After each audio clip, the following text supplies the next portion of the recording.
iniciar mais uma aula do componente de História. Sejam todos muito bem-vindos. Eu sou a professora Shirley Botelho e te convido a conhecer aqui o nosso objeto de conhecimento. Temos aqui a aula 11 com objeto de conhecimento, relações de poder entre os Estados-nações no contexto geopolítico contemporâneo, compreensão dos processos de ocupação e formação de territórios, territorialidades, fronteiras e redes de comunicação e interação no mundo globalizado, conflitos e disputas sociais, étnicas, culturais, econômicas, ambientais e políticas entre grupos populacionais em diferentes espaços. E o nosso detalhamento: o povo e a república, reformas urbanas, o cotidiano nos primeiros anos republicanos, revolta da chibata, revolta da vacina, imigração urbana. Vamos então à nossa aula.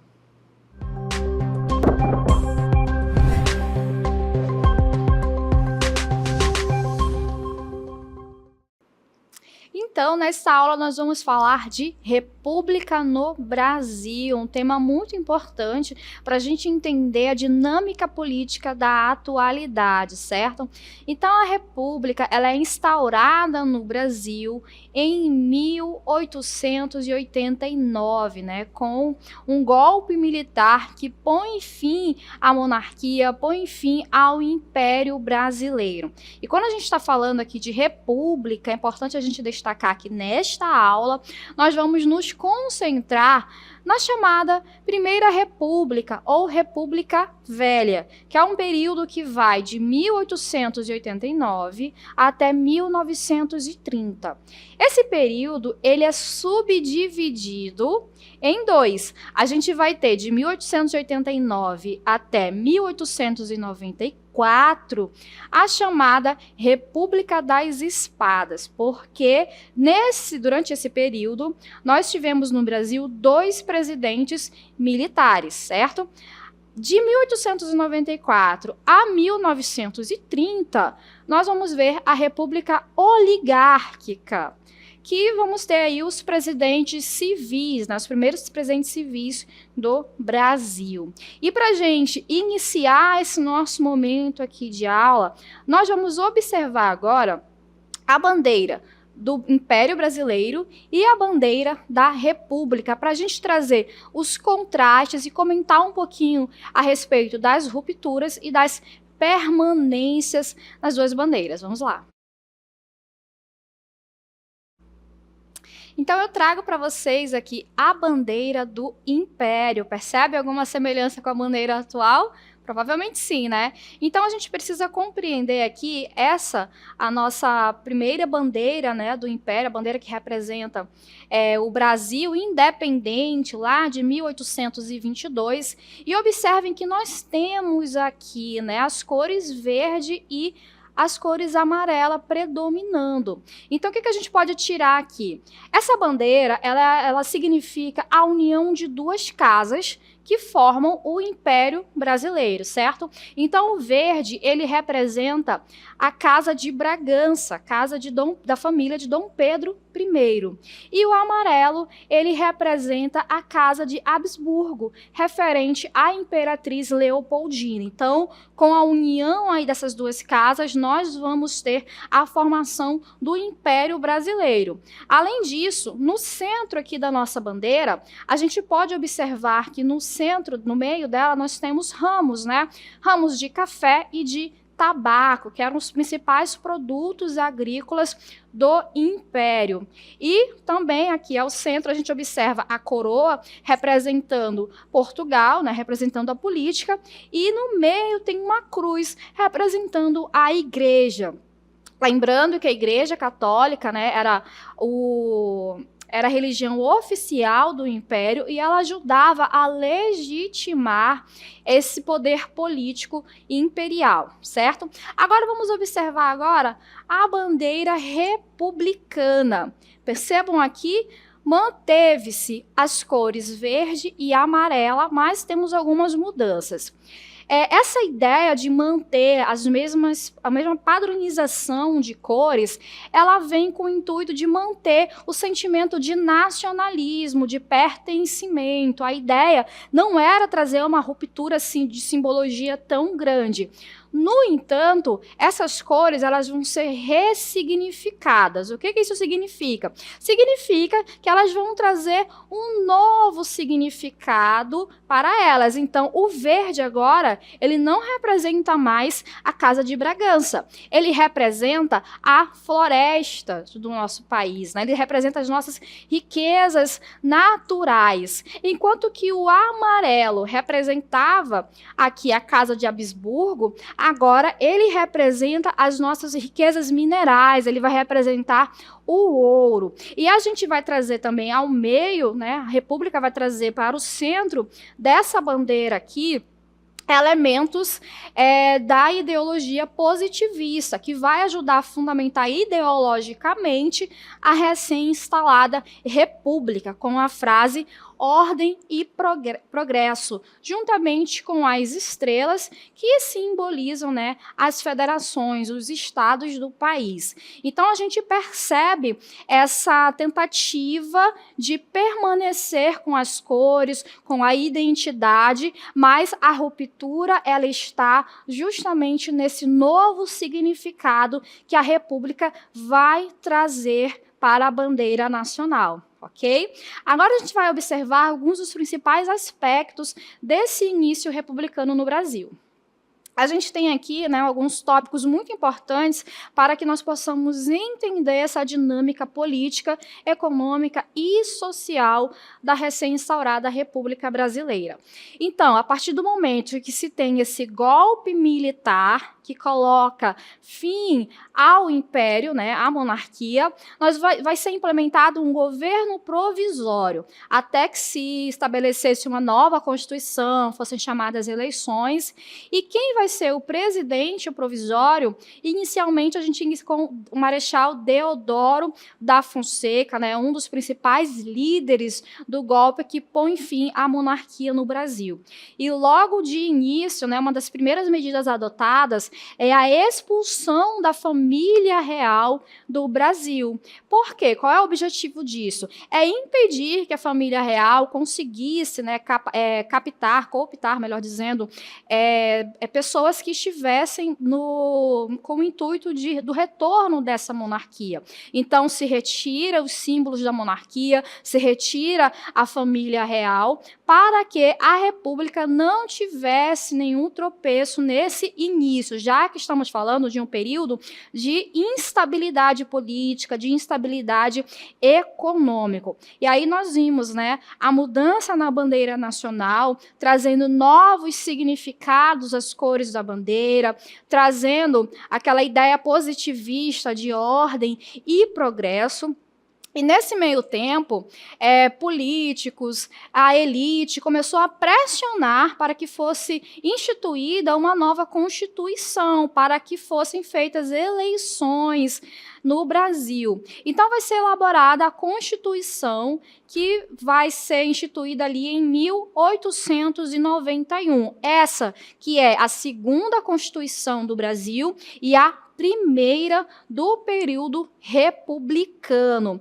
Essa Constituição, ela vai trazer algumas mudanças. Então, uma delas, a forma de Estado agora, ela é o federalismo, ou seja, os estados eles vão ter maior autonomia política, maior autonomia econômica, vão poder montar agora sua própria polícia. Então, essa é um dos dispositivos que vai ser implementado com a Constituição, que é muito importante para o reordenamento político republicano no Brasil.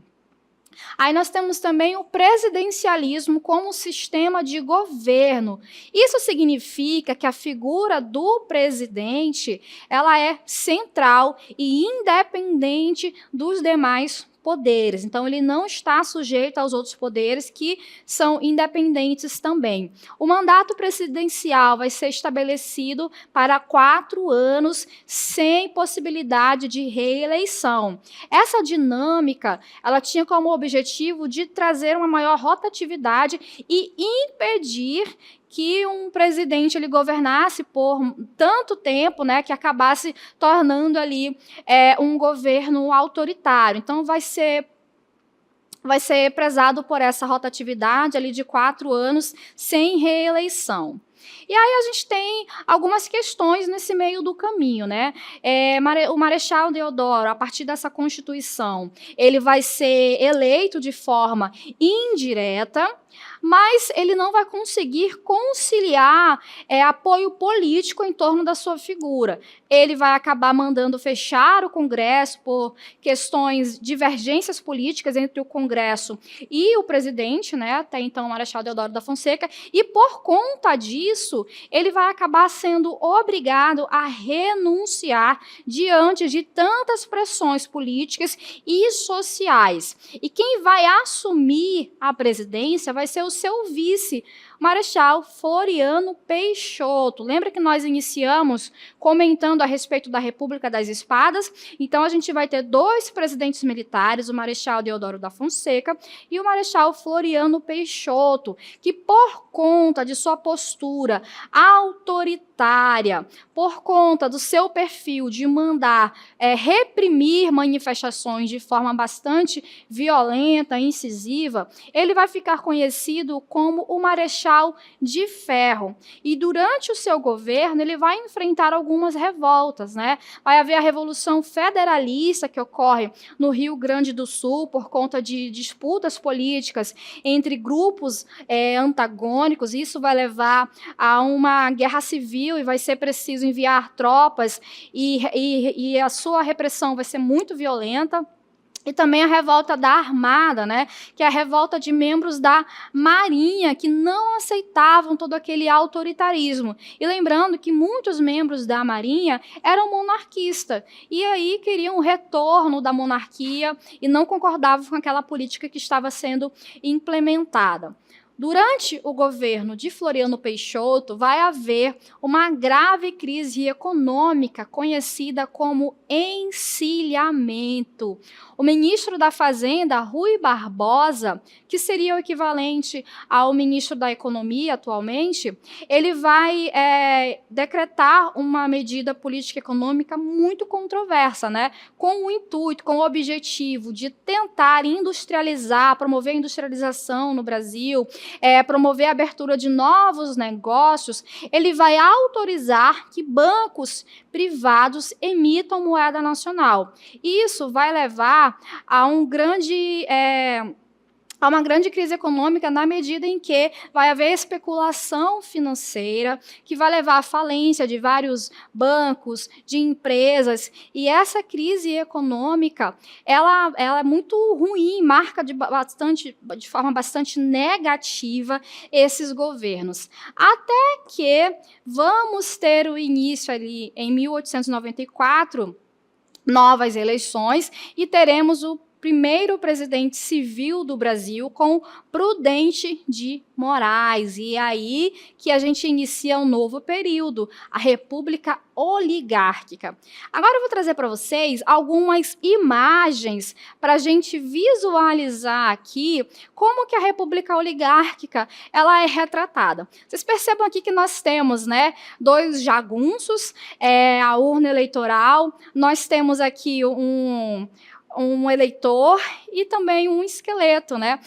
Essa imagem, ela traduz de forma bastante significativa as fraudes eleitorais que marcaram o período da República Oligárquica.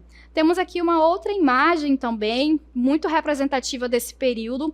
Nós temos ali um político trazendo um eleitor que está sendo representado por um animal, né, por um jumento, e ali para colocar, depositar na urna o voto. Então, ele está trazendo ali pelo cabresto, né? Está trazendo ali esse animal. Essa imagem, ela representa uma das características da república oligárquica, que é quanto ao voto de cabresto, né? As pessoas, elas eram orientadas, muitas vezes coagidas e obrigadas a votar no candidato do coronel daquela região, daquela localidade.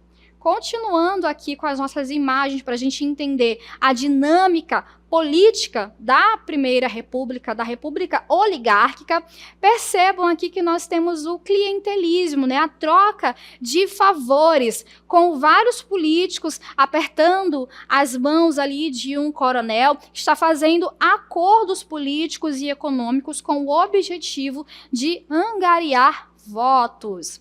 Temos mais uma imagem bastante emblemática desse período, que nós temos aqui, né, numa gangorra, um representante de Minas Gerais e um representante de São Paulo. Estamos falando da chamada política do café com leite. É aquela política em que havia uma espécie de acordo, né, onde haveria uma alternância de poder entre candidatos, entre políticos representando o estado de São Paulo e outros representando o estado de Minas Gerais. E para a gente conceituar melhor, né, vou trazer aqui para vocês o texto a respeito de todas essas características da Primeira República no Brasil. Então, observem aqui, né, que nós temos o clientelismo, que é aquela troca de favores com o objetivo de angariar votos e recursos, o coronelismo.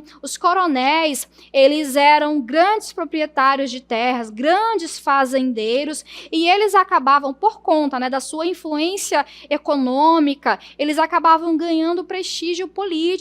E esses coronéis faziam acordos com os governadores, acordos com os políticos, para que o seu eleitorado, né, o seu chamado curral eleitoral, as pessoas que viviam nas fazendas, nos vilarejos próximos, que dependiam economicamente desse coronel, elas votassem nos políticos que ele indicasse, que ele ordenasse. E para isso, muitas vezes, era utilizado o voto de cabresto. Eles obrigavam, coagiam, ameaçavam as pessoas a votarem em seus candidatos. Nós mencionamos também a política dos governadores, né? Essa política, ela fazia todo esse esquema funcionar, né? Então, nós vamos ter ali o governador, que vai falar com os seus deputados, que falam com os coronéis. Então, ocorre toda uma dinâmica política para que ocorram essas fraudes eleitorais, além da política do café com leite, que está no âmbito federal, né? Com essa alternância de poder político na cadeira da presidência, entre políticos representando São Paulo, no outro mandato, na outra eleição, né, ao fim do mandato desse representante paulista, ele deveria fazer toda a máquina pública votar no candidato representando o Estado, os interesses do Estado de Minas Gerais. E com o presidente ordenando que seus cabos eleitorais, né, votassem nesse candidato, ele dificilmente perderia, era quase impossível perder, porque existem os governadores, existiam os coronéis, existiam seus jagunços e todos esses dispositivos que faziam com que o voto fosse para o candidato determinado pelo presidente, pelos governadores e pelos coronéis. No ano de 1906, houve ali o Convênio de Taubaté. É um período em que a produção de café ali, né, a venda do café entrou em crise e houve um acordo com os estados de São Paulo, Minas Gerais e Rio de Janeiro, onde o governo federal compraria café beneficiando as elites desses estados, certo? Então a gente trouxe aqui um panorama político e econômico da Primeira República. Nós vamos passar a observar agora as dinâmicas sociais. Então, nós estamos aqui diante dessa imagem, né? Essa imagem aqui que representa a Avenida a Avenida Presidente Vargas, no Rio de Janeiro. E aqui, ao meu lado direito, nós temos as reformas urbanas pelas quais passaram a cidade no início ali do período republicano, que tinha como objetivo a modernização da cidade, né? A modernização da infraestrutura das grandes cidades brasileiras, como Rio de Janeiro e São Paulo. E Rio de Janeiro, como era então capital do Brasil, ela passou por transformações bastante profundas. Essa era uma preparação para a expansão da atividade industrial, né? Isso vai levar a uma urbanização acelerada que culmina com o êxodo rural, ou seja, as pessoas elas saem do campo e vão morar nas cidades em busca de emprego, em busca de melhores condições de vida. Então, de um lado, nós temos o início dessas reformas acontecendo e de outro, já na década de 50, o resultado dessas mudanças, desse processo de modernização. Então, quando a gente olha assim à primeira vista, parece que foi algo que teve bastante êxito. No entanto, isso acabou trazendo problemas sociais muito graves. E a gente traz aqui o texto para a gente observar, né? Que o cotidiano, nos primeiros anos republicanos, houve uma mudança na dinâmica social, um aumento nesse processo de industrialização, né, por conta desses incentivos, a formação de uma nova classe de trabalhadores, os operários, né, antes era uma classe bastante diminuta, porque a gente está falando de trabalhadores de uma indústria que era incipiente, mas que ela existia. No entanto, agora, esses operários, eles estão unidos ali em uma classe. Toda essa dinâmica, essas mudanças, essa urbanização, o aumento da industrialização, ela vai trazer o surgimento de problemas sociais, em decorrência também desse êxodo rural, porque estamos falando de uma cidade que se pretende moderna. Moderna para quem? Moderna para uma elite econômica. E na medida em que são as pessoas que moram no âmbito rural são atraídas para as cidades, muitas delas chegam sem uma moradia, sem um emprego, então elas vão buscar uma nova vida, e isso vai trazer alguns problemas. A partir ali do final do século XIX, início do XX também, a gente vai observar a chegada de imigrantes europeus e asiáticos para compor a mão de obra no Brasil, né? Vai ter essa dinâmica de política de imigração, onde o governo brasileiro ele vai incentivar a chegada desses imigrantes, e esse fluxo migratório ele vai acentuar a miscigenação da população. Então, na medida em que ocorre esses incentivos à entrada de imigrantes no Brasil, o governo ele vai tratar justamente dessa aceleração da modernização, porque ele precisa que as cidades sejam salubres, sejam modernas, para atender a chegada desses novos imigrantes. E nesse contexto de modernização, nesse contexto de urbanização, a gente vai observar um evento muito importante ali em 1904, que é a Revolta da Vacina. Ela ocorreu no Rio de Janeiro, num contexto de proliferação de doenças devido ao ambiente insalubre e também por conta da epidemia de varíola. Então, o aumento da população de ratos e mosquitos, juntamente com as cidades que não têm um saneamento básico adequado, vai fazer com que o governo precise reagir. Então, dentro desse projeto de modernização e urbanização do Rio de Janeiro, ele contou com a demolição de casebres e cortiços existentes no centro da cidade. Isso afetou drasticamente a população pobre, que foi obrigada a morar em morros e favelas. Então, a solução para todos esses problemas sanitários foram as reformas implementadas pelo médico Oswaldo Cruz, as reformas sanitárias de Oswaldo Cruz. Então, qual é o motivo, qual é o estopim para essa revolta? Foi a obrigatoriedade da vacina anti-varíola, né? Então, a aplicação da vacina, ela foi implementada de forma autoritária, sem um diálogo com a população para explicar como seria esse funcionamento.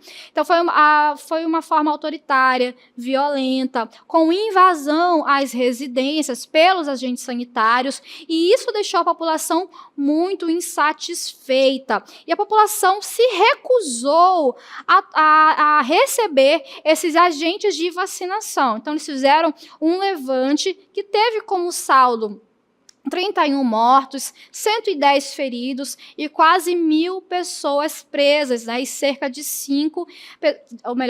500 pessoas que foram degradadas para o Acre. Então, a gente tem aqui o cenário da revolta da vacina dentro desse contexto de modernização, de urbanização, de saneamento que ocorria aqui na Primeira República do Brasil, durante a República Oligárquica, certo? Temos uma outra revolta que é muito importante nesse período, que é a revolta da Chibata. Ela ocorreu no ano de 1910 e ela foi um motim organizado pelos soldados da Marinha Brasileira. Qual é o motivo? Insatisfação dos marinheiros com os castigos físicos, as chamadas chibatadas que eram aplicadas aos marujos. Mas aí você me pergunta, professora, como assim os soldados da Marinha levavam chibatadas? Aí a gente precisa entender um contexto muito importante aqui.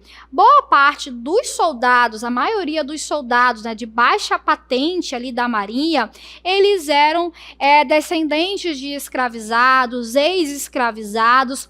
Por quê? Porque a Marinha, ela não era um órgão que conseguia cooptar muitas pessoas para compor o seu quadro. Então, ela vai abrir para as baixas patentes, para que pessoas ex-escravizados, descendentes de escravizados, acabassem compondo esse quadro. Então, a gente está falando de um período em que houve, né, a recém-libertação dos escravizados, né, com a Lei Áurea, e isso vai continuar esse processo de racismo, de preconceito. Então, eles eram punidos com chibatadas tal qual os escravizados, no período da escravidão brasileira. Então, qual é o estopim da revolta? A punição de Marcelino Rodrigues Menezes, que levou 250 chibatadas sem direito ao tratamento médico. Então, ficou ali agonizando sem ter direito a esse atendimento. Diante dessa situação, marujos se rebelaram e tomaram o controle de embarcações da Marinha Brasileira. Os revoltosos exigiam do governo o fim dos castigos físicos, caso contrário, a capital seria bombardeada. Então, eles colocaram um navio ali, de frente ali para o Rio de Janeiro, e eles ameaçaram bombardear. O líder é o João Cândido, o almirante negro. Diante disso, o governo de Hermes da Fonseca aceitou os termos propostos e pôs fim aos castigos físicos na Marinha em 26 de novembro de 1910 e prometeu anistia a todos envolvidos. No entanto, tal promessa ela não foi cumprida. E aí a gente vai trazer João Cândido para dar aqui uma palavra para a gente sobre isso. Nós, marinheiros, cidadãos brasileiros e republicanos, não podendo mais suportar a escravidão na Marinha Brasileira, a falta de proteção que a pátria nos dá, e até então não nos chegou, rompemos o negro véu que nos cobria aos olhos do patriótico e enganado povo. Achando-se todos os navios em nosso poder, tendo a bordo prisioneiros todos os oficiais, os quais têm sido os causadores da Marinha Brasileira não ser grandiosa, porque durante 20 anos de república ainda não foi bastante para tratar-nos como cidadãos fardados em defesa da pátria. Mandamos esta honrada mensagem para que Vossa Excelência faça os marinheiros brasileiros possuirmos os direitos sagrados que as leis da República nos facilita, acabando com a desordem e nos dando outros gozos que venham engrandecer a Marinha Brasileira. Bem assim como, retirar os oficiais incompetentes e indignos de servir a nação brasileira.